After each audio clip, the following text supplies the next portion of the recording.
La crypto a frôlé les 70 000 $ pour Bitcoin, puis elle a baissé de plus de 5% en quelques jours. Et ce n'est pas une coïncidence. Est-ce une correction normale ? Est-ce une crise majeure qui s'annonce ? Aujourd'hui, on va décortiquer ce qui arrive vraiment au marché crypto et pourquoi ça inquiète même les banques et les institutions financières. Depuis le 23 février 2026, la crypto a plongé suite à une annonce majeure de politique commerciale aux États-Unis.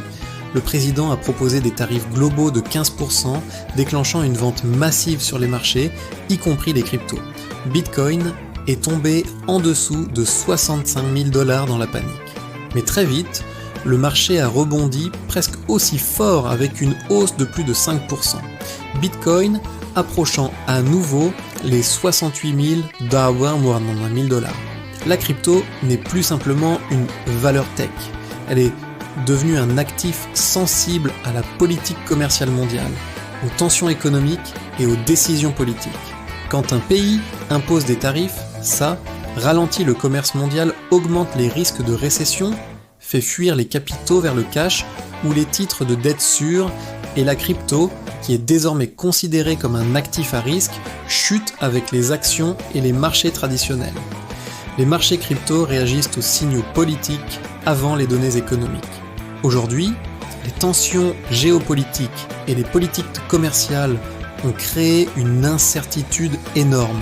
Quand le risque politique monte, les investisseurs vendent les actifs risqués, achètent des obligations ou du cash et vivent dans les cryptos à haut bêta.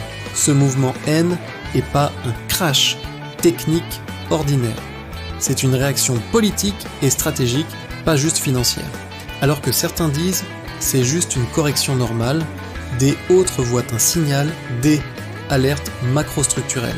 Corrélation plus forte entre action plus crypto L, sentir, imposition de tarifs change la perception du risque. Les cryptos ne sont plus vus comme une couverture classique contre L, inflation. Et même les ETF crypto ou les institutions hésitent à revenir tant que les politiques restent incertaines. Ce que tu dois te demander, est-ce que ce mouvement est temporaire ? Ou est-ce une transformation profonde du marché ? Scénario 1. Rebond technique. Le marché trouve un support et remonte avec les flux D, ETF et L1 intérêt institutionnel. Scénario 2. Correction structurelle. Si les politiques commerciales restent agressives, le sentiment de risque peut persister. Scénario 3. Mutation du rôle de la crypto. Elle cesse d'être un actif refuge et devient un outil macro-dépendant comme les actions technologiques. La question n'est plus est-ce que la crypto va remonter ? La vraie question est-ce que la crypto reste une valeur indépendante ou est-elle désormais prisonnière de la politique mondiale ? Commente maintenant, crypto est-elle morte ou crypto n'a jamais été aussi vivante ?